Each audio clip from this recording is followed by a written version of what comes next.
Assalamualaikum warahmatullahi wabarakatuh. Alhamdulillahi rabbil alamin. Wassalatu wassalamu ala ashrafil anbiya'i wal mursalin wa ala alihi wa ashabihi wa man tabi'ahum bi ihsanin ila yaumiddin. Amma ba'd. Hadirin yang dirahmati oleh Allah Subhanahu wa taala. Alhamdulillah, segala puji bagi Allah Subhanahu wa taala atas nikmat yang Allah karuniakan kepada kita semua. Salam dan salawat kepada Nabi kita Muhammad sallallahu alaihi wasallam. Jamaah salat maghrib yang dirahmati oleh Allah Subhanahu wa taala, insyaallah kita akan melanjutkan pembahasan kita dari kitab Qisasul Anbiya'i Al-Qasasul Haqqa yang dikarang oleh Syekh Abdul Qadir Syaibatul Hamdi rahimahullahu ta'ala. Dan kita akan sedikit mengulangi apa yang telah kita sebutkan pada pertemuan yang lalu, yang masih terkait kisah Nabi Yusuf alaihissalam. Nah, di mana pada pertemuan yang lalu ya kita sudah sampai pada ayat ke-38. Nah, taib. Jamaah yang dirahmati oleh Allah Subhanahu wa taala, ternyata di penjara itu mereka, orang-orang yang berada di dalam penjara, mereka sangat kagum dengan perilaku, akhlak dan ibadah dari Nabi Yusuf alaihissalam, sehingga ketika ada dua orang di antara mereka yang bermimpi dengan mimpi yang menurut mereka bahwa mimpi ini ada tafsirnya, ada takwilnya, maka tanpa ragu-ragu mereka pun bertanya kepada Nabi Yusuf alaihissalam mengenai takwil dari mimpi yang mereka lihat tersebut. Nah, dan Nabi Yusuf alaihissalam memanfaatkan kesempatan ini di mana mereka dengan kerendahan hatinya bertanya kepada Nabi Yusuf alaihissalam terkait takwil mimpi yang mereka lihat. Dan ini merupakan kesempatan yang sangat baik untuk didakwahi, untuk didakwahi. Dan ini tentu saja juga mengajarkan kepada kita semua, ketika ada sebuah peluang kita berdakwah kepada orang, maka kita manfaatkan peluang tersebut. Nah, ketika kita lihat ada tanda-tanda orang tersebut memiliki niat yang baik, ada ketulusan dalam hatinya untuk belajar, maka kita manfaatkan momen tersebut, peluang tersebut. Semoga dengan usaha itu dia mendapatkan hidayah dari Allah Subhanahu wa taala melalui perantara kita.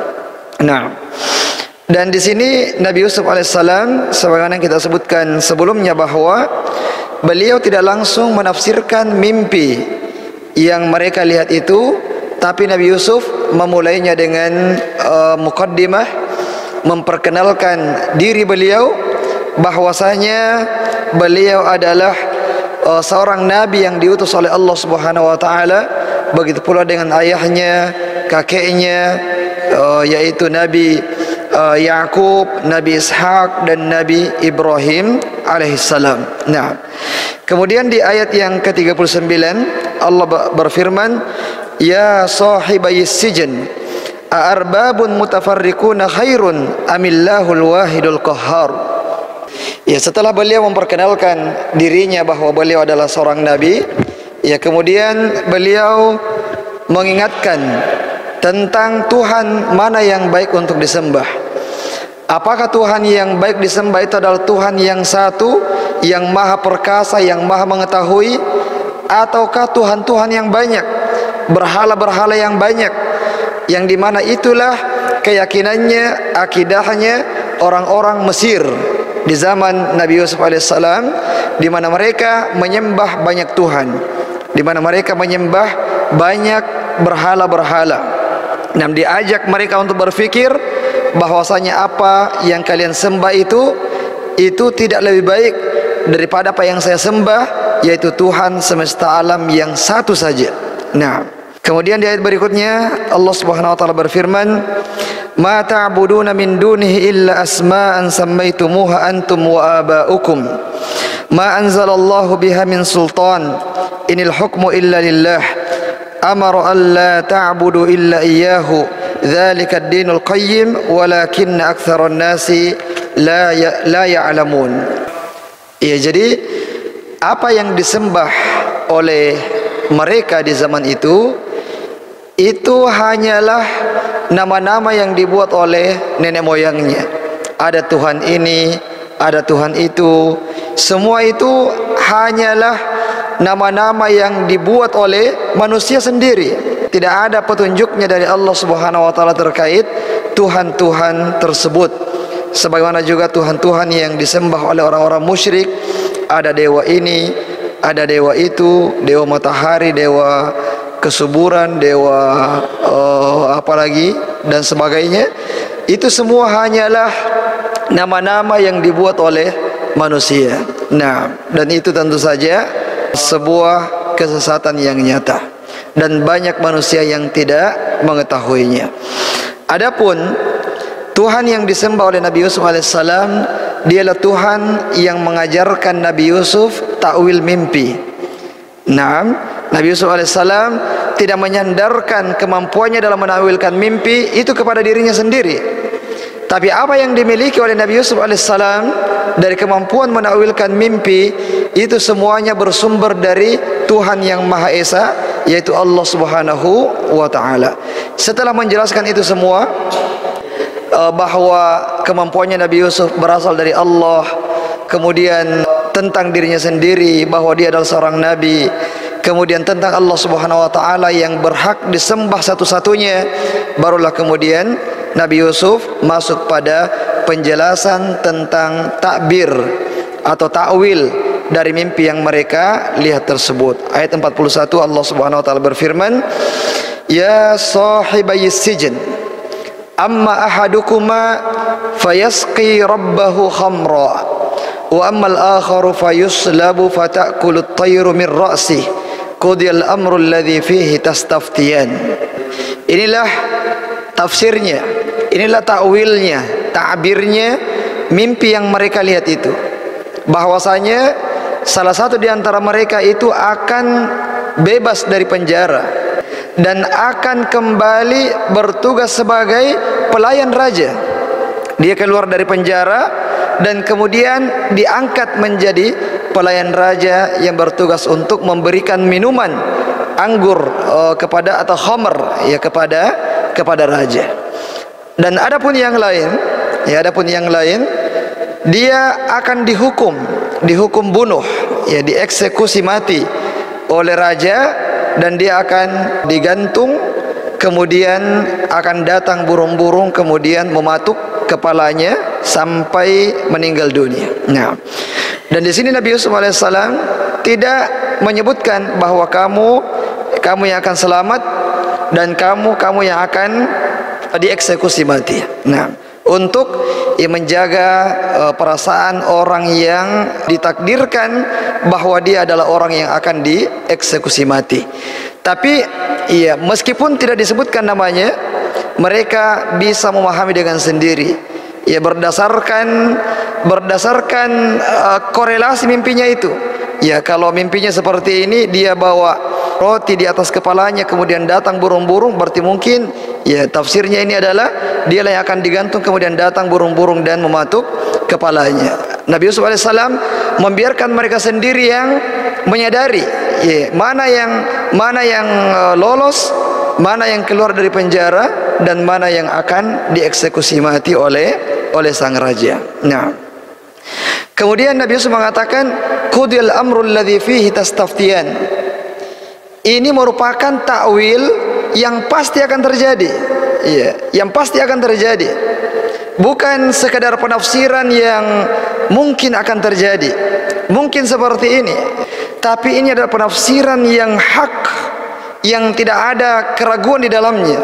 Nah, karena tafsir ini bukan sumbernya dari Nabi Yusuf alaihissalam, tapi ini adalah datangnya dari Allah Subhanahu wa taala yang telah mengajarkan kepada Nabi Yusuf takwil mimpi tersebut. Kalau misalnya ada di zaman kita ini orang-orang yang diberikan keahlian dalam menafsirkan mimpi, maka tafsirannya itu masih bukan sebuah keyakinan yang pasti, tapi takwilnya itu ya mungkin akan terjadi, bukan sebuah kepastian. Tapi tafsirnya Nabi Yusuf alaihissalam terhadap mimpi itu merupakan sesuatu yang pasti akan terjadi. Ya, seakan-akan Nabi Yusuf alaihissalam sudah mengetahui masa depannya. Nah, karena itu merupakan ilmu yang Allah berikan kepada Nabi Yusuf. Taib. Kemudian di ayat berikutnya Allah berfirman, wa qala lilladzi dhanna annahu najin minhuma udhkurni inda rabbika fa ansahu syaitanu dzikra rabbih falabitha fis sijni bid'a sinin. Taib. Jadi di sini Nabi Yusuf alaihissalam ingin meminta tolong kepada orang yang Nabi Yusuf sudah tahu bahwa orang inilah yang akan dibebaskan dari penjara. Nabi Yusuf alaihissalam minta tolong kepadanya, nanti kalau kamu keluar, maka tolong sebutkan nama saya di sisinya raja. Sebutkan kepada raja bahwasanya di dalam penjara ada orang yang dipenjara dengan cara yang zalim. Nah, agar sang raja bisa membebaskan dia dari kurungan penjara tersebut. Nah, akan tetapi ternyata fansahu syaitan dzikra rabbih. Syaitan membuat orang ini lupa.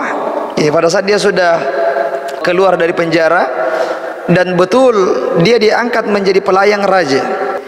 Dengan segala yang terjadi itu, padahal ini kan seharusnya dia tidak lupa.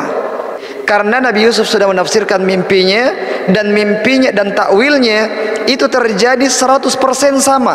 Ya, seharusnya dia tidak lupa itu. Tapi qadar Allah, ternyata dia lupa. Ya, ternyata dia lupa, sehingga Nabi Yusuf alaihissalam labitha fis sijni bid'a sinin. Sehingga Nabi Yusuf harus tinggal di penjara selama beberapa tahun lagi. Ya, beberapa tahun lamanya.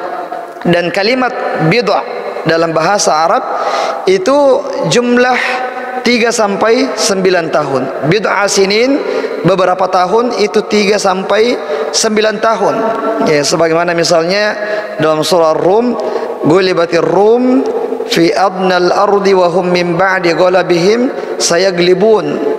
Naam. Kemudian apa lagi? Fi bid'i sinin. Ya, fi bid'i sinin, dalam beberapa tahun ke depan.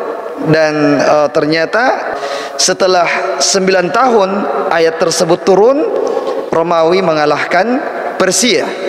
Padahal ya mereka sebelumnya dikalahkan oleh Persia. Nah, tapi dalam kurun waktu yang tidak terlalu lama, Persia kembali dikalahkan oleh Romawi.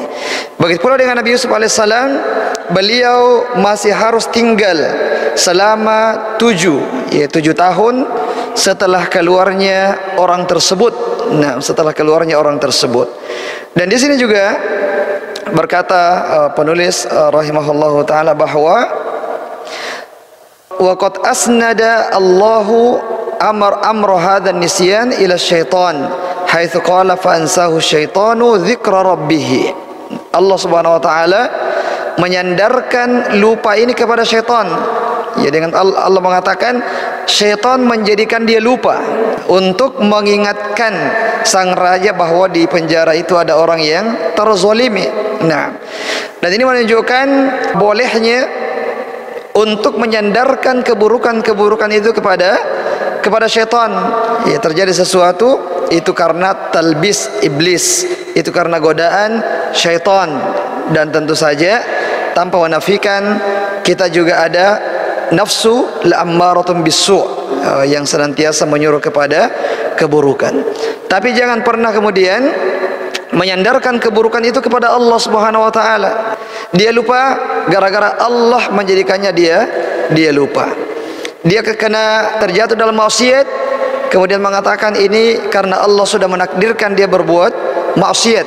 Ini tidak pantas dan tidak beradab kepada Allah Subhanahu wa taala, meskipun segala sesuatu itu merupakan takdir dari Allah Subhanahu wa taala. Nah, taib, kemudian jamaah yang dirahmati oleh Allah Subhanahu wa taala, di ayat ini juga menerangkan kepada kita bahwasanya kita boleh meminta tolong kepada manusia pada perkara-perkara yang bisa dia lakukan.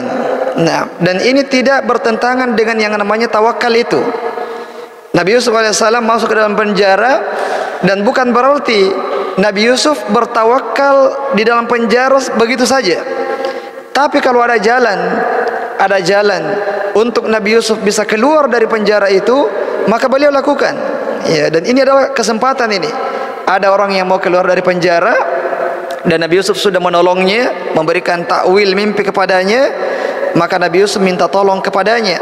Nah, dan ini sesuatu yang boleh dan tidak menafikan yang namanya ketawakkalan kepada Allah Subhanahu wa taala. Dan juga ya, kalau kita ingin menggali hikmah kenapa sampai Nabi Yusuf alaihissalam ya tinggal beberapa tahun lagi di penjara itu. Nah, dengan hikmah yang diinginkan oleh Allah Subhanahu wa taala, ya misalnya agar Nabi Yusuf alaihissalam semakin mempermantap dakwahnya di dalam penjara itu, supaya orang-orang yang berada di penjara itu semakin baik dan menjadi orang-orang yang bertauhid kepada Allah Subhanahu wa taala. Nah, dan juga agar Nabi Yusuf alaihissalam keluar dari penjara pada waktu yang tepat, pada waktu yang betul-betul dibutuhkan dia untuk keluar dari penjara itu. Ya, karena kalau misalnya di waktu itu keluar, maka belum terlalu dibutuhkan keluarnya Nabi Yusuf dari penjara oleh sang raja. Tapi nanti ya ketika waktunya sudah tepat, ketika sang raja mimpi, maka disitulah Nabi Yusuf ya keluar dari penjara untuk kemudian mendakwahkan agama tauhid, karena pada waktu itu dakwahnya sudah akan diterima oleh masyarakat Mesir. Nah, tapi kemudian di ayat berikutnya Allah Subhanahu wa taala berfirman, ayat 43. Wa qala al-maliku inni ara sab'a baqaratin simanin ya'kuluhunna sab'un ijafun wa sab'a sumbulatin khudrin wa ukhra yabisatin ya ayyuhal mala'u aftuni fi ru'yaya in kuntum lirru'ya ta'burun. Di ayat ini Allah Subhanahu wa taala menyebutkan tentang mimpinya sang raja.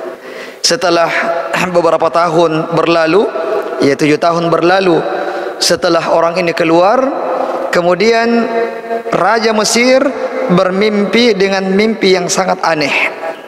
Dengan mimpi yang sangat aneh, dan sang raja sangat yakin bahwasanya apa yang dilihat dalam mimpinya ini sesuatu yang sangat besar, yang pasti ada tafsirnya, yang pasti ada takwilnya. Maka dia pun mengundang para pemuka-pemuka kaum, orang-orang yang dipandang ahli dalam menafsirkan mimpi. Kemudian sang raja menjelaskan mimpinya kepada mereka. Raja mengatakan, saya melihat dalam mimpi saya ada 7 sapi, sapi yang gemuk dimakan oleh 7 sapi yang kurus, dan 7 tangkai gandum yang segar dimakan oleh 7 tangkai gandum yang kering.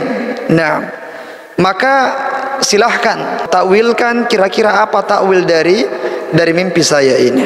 Nah, para pemuka kaum, orang-orang yang punya keahlian dalam menafsirkan mimpi, ya setelah mereka memusyawarahkannya, mempelajarinya, ya mereka kemudian mengatakan bahwasanya tidak ada takbirnya ini, tidak ada takwilnya ini mimpimu wahai raja.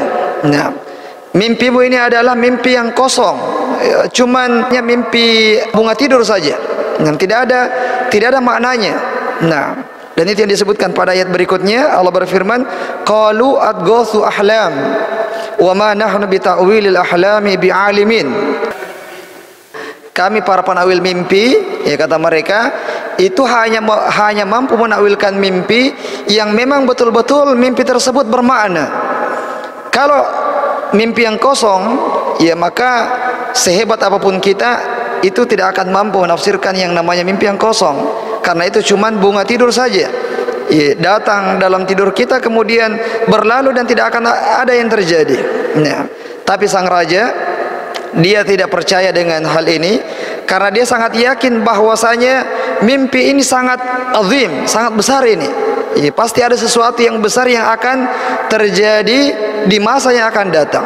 Nah, dan dia pun bersikeras untuk mendatangkan orang yang mampu untuk menakwilkan mimpinya. Maka disitulah pelayan sang raja ini baru ingat, setelah 7 tahun berlalu, baru dia ingat bahwasanya dia punya teman di penjara yang dulu pernah menakwilkan mimpinya. Maka dia pun minta izin kepada sang raja.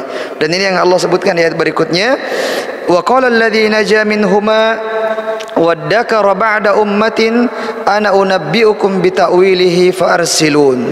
Nah, jadi pelayan ini dia sangat percaya diri bahwasanya Nabi Yusuf alaihissalam yang di penjara itu pasti bisa menakwilkan mimpi ini. Nah, kenapa dia begitu yakin? Karena takwil mimpinya Nabi Yusuf dulu waktu dia di penjara itu tidak meleset sedikit pun. Dia menjadi pelayan raja. Dia keluar dari penjara dan menjadi pelayan raja. Temannya yang satu betul-betul dieksekusi mati sesuai persis dengan apa yang disebutkan oleh Nabi Yusuf. Ya, takwil yang 100% akurat. Nah, sehingga ketika para penawil mimpi Mesir yang berkumpul semuanya untuk menakwilkan mimpi sang raja, semuanya mengaku tidak bisa menakwilkannya dan mengatakan bahwasanya ini adalah mimpi yang kosong. Dia tidak segan-segan dan ragu-ragu untuk mengatakan bahwasanya ada orang yang bisa menakwilkan mimpi tersebut. Nah, dengan penuh keyakinan, maka dia pun minta izin agar dia diizinkan untuk memanggil Nabi Yusuf di penjara. Sehingga di ayat berikutnya Allah berfirman, Yusufu ayyuhas siddiq aftina fi sab'i baqaratin simanin ya'kuluhunna sab'un ijafun wa sab'i sumbulatin khudrin wa ukhra yabisatin la'alli arji'u ila an-nasi la'allahum ya'lamun. Tayyib. Jadi diizinkanlah sang pelayan ini untuk menemui Nabi Yusuf alaihissalam di dalam penjara. Dan sesampainya di penjara, sang pelayan ini dia menceritakan mimpinya sang raja, ya, bahwa ada 7 sapi yang gemuk dimakan oleh 7 sapi yang kurus, 7 tangkai gandum yang segar dibinasakan oleh 7 tangkai gandum yang kering. Nah, kemudian dia mengatakan bahwa wahai Yusuf, ceritakan kepada saya apa takwil dari mimpi ini supaya saya beritahukan kepada sang raja dan agar orang-orang mengetahui takwil dari mimpi tersebut. Karena sang pelayan ini berdasarkan kabar dari raja bahwa ini bukan mimpi yang kosong sebagaimana yang disebutkan oleh para penawil mimpi. Dan saya yakin kepadamu wahai Yusuf bahwasanya kamu mampu untuk menakwilkan mimpi sang raja tersebut. Dan betul bahwa Nabi Yusuf alaihissalam mengetahuinya, dan Allah berfirman, qala tazra'una sab'a sinina da'aba fama hasadtum fadharuhu fi sumbulih illa qalilan mimma ta'kulun. Ini takwilnya. Nabi Yusuf tidak mengatakan bahwa betul itu mimpi kosong, ya, tapi Nabi Yusuf mengatakan bahwa kalian akan bercocok tanam selama 7 tahun, di mana pada 7 tahun yang pertama itu akan turun hujan, tanah akan subur, sungai Nil akan mengalirkan air yang deras, ya, sehingga pada 7 tahun yang pertama tersebut maka hendaknya kalian memanfaatkan semua lahan yang ada untuk menanam gandum. Lahan-lahan yang tidak termanfaatkan, yang terbengkalai, semuanya dimanfaatkan, semuanya ditanami dengan gandum. Kenapa demikian? Karena setelah ini akan datang 7 tahun lagi, yang dimana 7 tahun tersebut adalah 7 tahun yang kering. Ya, 7 tahun yang kering. Makanya 7 tahun yang pertama, pada saat hujan turun, pada saat tanah subur, maka manfaatkan semua lahan. Jangan ada lahan yang kosong dan tidak ditanami. Nah, dan kemudian ketika kalian sudah di 7 tahun pertama itu, silahkan makan dari hasil panen kalian, tapi jangan boros. Jangan boros, dan simpan sebagian besarnya dengan tangkainya. Ya, fadharuhu fi sumbuli. Simpan gandum itu bersama dengan tangkainya. Jangan istilah kita, jangan di pabrik dulu. Ya, kalau sudah dipanen, maka biarkan gandum tersebut tersimpan dengan tangkainya. Dan ini merupakan cara untuk membuat gandum tersebut bertahan lebih lama. Berkata penulis di sini, la yazalu mahallu ijabin wa takdirin min ulama'iz zira'ah fil qadimi wal hadith, fa inna baqa'al hubub fi sanabiliha ad'a li siyanatiha minas sus wal fasad. Jadi kata beliau bahwa para petani dulu dan sekarang, para petani, orang-orang yang ahli dalam pertanian dulu dan sekarang itu sangat merasa kagum, sangat merasa kagum dengan apa yang disebutkan oleh Nabi Yusuf alaihissalam, bahwasanya kalau gandum itu mau disimpan dalam waktu yang lama, maka jangan di pabrik dulu, biarkan dia tersimpan dengan tangkai-tangkainya, yaitu akan menjaga gandum supaya tidak cepat rusak. Padahal ilmu ini tidak pernah ada yang tahu di zaman Nabi Yusuf alaihissalam. Mereka tahu sekarang akan datang 7 tahun yang sangat panjang yang tidak ada hujan. Kalau kita simpan gandum pasti akan rusak juga. Tapi Nabi Yusuf alaihissalam bukan cuma memberitahukan kepada sang raja tentang takwil mimpinya, tapi memberitahukan juga bagaimana caranya supaya bisa keluar dari musibah tersebut.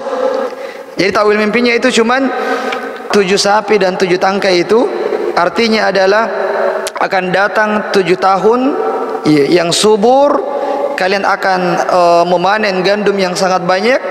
Tapi setelah itu adalah 7 tahun yang akan menghanguskan, yang akan menghabiskan semua yang kita simpan pada 7 tahun yang pertama itu. Itu maknanya ada 7 sapi yang kurus memakan 7 sapi yang gemuk, dan 7 batang gandum yang kering membinasakan 7 batang gandum yang segar. Ya, artinya 7 tahun setelahnya paceklik itu semuanya akan menghabiskan semua tabungan-tabungan kita, semua yang kita panen pada 7 tahun yang pertama. Sampai di situ takwilnya. Tapi Nabi Yusuf alaihissalam tidak mencukupkan pada takwilnya saja, memberitahukan juga bagaimana caranya supaya kita bisa menghadapi 7 tahun musim paceklik itu yang tidak ada air, yang tidak ada gandum satupun yang bisa tumbuh. Nah, kemudian di ayat berikutnya Allah Subhanahu wa taala berfirman, "Tsumma ya'ti min ba'di dzalika sab'un shidadun ya'kulna ma qaddamtum lahunna illa qalilan mimma tuhsinun." Taib.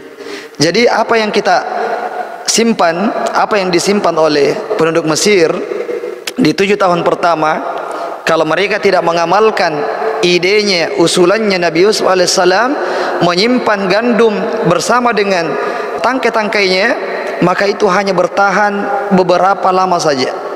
Paling bertahan 1 tahun 2 tahun, setelah itu akan rusak. Dan 5 tahun yang terakhir itu akan sangat sulit. Tidak ada gandum, di mana-mana kekeringan. Karena yang kering bukan cuma Mesir saja, tapi yang kering adalah Mesir dan sekitarnya, sampai Kanaan, sampai Palestina. Negerinya Nabi Yakub alaihissalam juga mengalami kekeringan, yang akhirnya mereka harus datang ke Mesir untuk mengambil gandum, karena mereka di Kanaan tidak punya persiapan. Sementara di Mesir disitulah satu-satunya negeri yang ada stok gandumnya. Ya, selama 7 tahun paceklik mereka punya stok gandum yang cukup untuk dimakan oleh masyarakat Mesir dan orang-orang yang sekitarnya. Ya, sehingga orang-orang yang sekitar Mesir itu semuanya datang ya membeli gandum di Mesir pada 7 tahun paceklik yang datang setelahnya. Nah, ini takwil mimpi yang disampaikan oleh Nabi Yusuf alaihissalam dan solusi menghadapi 7 tahun paceklik yang sangat panjang itu. Nah, kemudian jamaah yang dirahmati oleh Allah Subhanahu wa taala, di ayat 49 Allah berfirman, "Tsumma ya'ti min ba'di dzalika 'amun fihi yughathun nas wa fihi ya'sirun." Nah, jadi kalau sudah berlalu 7 tahun yang subur, kemudian berlalu juga 7 tahun yang paceklik, maka kembali normal seperti hari-hari biasanya. Ada hujan, kemudian ada kemarau, ada hujan lagi, kemarau lagi, seperti biasanya. Nah, setelah berlalunya 7 tahun kemarau itu. Nah, dan ini adalah takwil mimpi yang sangat masuk akal, sangat sesuai dengan mimpi itu. Ya, kita saja yang tidak tahu takwil mimpi, kalau dihubungkan, iya memang mirip, memang sinkron, memang berhubungan antara mimpi dengan takwilnya. Tidak sesuai dengan apa yang disebutkan oleh para pemuka kaum yang paham tentang takwil, mengatakan bahwa ini adalah mimpi kosong saja, adghatsu ahlam. Nah, kemudian sang pelayan ini pergi ke raja, meninggalkan penjara, pergi ke raja dan menceritakan mimpinya, takwil mimpinya, dan sang raja berdecak kagum, mengatakan ini luar biasa ini. Nah, kita tanyakan takwil mimpi, dia jawab takwil mimpi dengan sangat luar biasa dan juga datang dengan solusinya. Ya, ini luar biasa. Maka dia mengatakan, wa qala al-malik u'tuni bihi falamma ja'ahu ar-rasulu qala irji' ila rabbik fas'alhu ma balun niswati allati qatta'na aydiyahunna inna rabbi bikaidihinna alim. Tayyib. Jadi sang raja merasa orang ini bukan orang biasa. Nah, orang ini tidak layak tinggal di penjara. Orang yang seperti ini harus dimuliakan, harus berada di dekatnya raja, menjadi mustasyarnya raja, penasehatnya raja, pemberi dewan pertimbangannya raja. Nah, maka dia pun mengutus utusannya untuk menjemput dengan cara terhormat Nabi Yusuf alaihissalam. Ya, pada saat utusan datang, Nabi Yusuf memberikan syarat.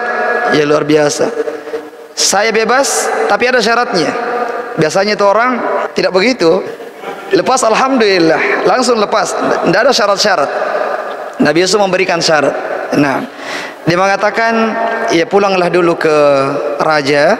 Nah, beritahukan kepada sang raja, coba klarifikasi dulu kepada wanita-wanita yang dulu pernah memotong tangan-tangan mereka itu.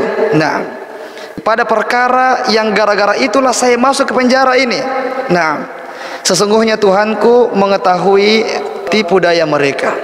Jadi Nabi Yusuf alaihissalam tidak mau keluar dari penjara, sementara orang-orang masih melihat Nabi Yusuf ini dulu orang yang pernah mau mengkhianati Perdana Menteri, mau berbuat serong dengan istrinya Perdana Menteri.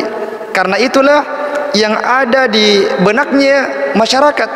Karena dulu Nabi Yusuf alaihissalam dimasukkan ke dalam penjara agar orang-orang menyangka bahwa memang dialah yang salah. Makanya dia dipenjarakan karena dia bersalah. Nah, akhirnya pada saat Nabi Yusuf alaihissalam mau dikeluarkan oleh sang raja, beliau tidak mau keluar dan pandangan orang kepadanya itu masih mengatakan ini orang bersalah tapi keluar gara-gara syafaatnya raja. Ya, Nabi Yusuf tidak mau seperti itu. Makanya Nabi Yusuf alaihissalam ingin memastikan dulu, ingin agar para wanita itu, terutama istri Perdana Menteri, ya Zulaikha, dalam salah satu riwayat disebutkan namanya Zulaikha, agar dia mengaku bahwasanya dialah yang bersalah, wanita-wanita itulah yang bersalah, dan Nabi Yusuf adalah orang yang jujur, tidak bersalah sama sekali. Nah, akhirnya sang raja pun tambah kagum, ya tambah kagum dengan Nabi Yusuf alaihissalam. Dia mau dilepaskan tapi memberikan syarat. Nah, dan ketika diklarifikasi, sudah waktu ya. Taib. Insyaallah kita akan lanjutkan di pekan depannya di ayat yang ke-51 ya. Ya, 51. Taib, barakallahu fikum, semoga bermanfaat. Subhanakallahumma bihamdik, asyhadu an la ilaha illa anta astaghfiruka wa atubu ilaik. Assalamualaikum warahmatullahi wabarakatuh.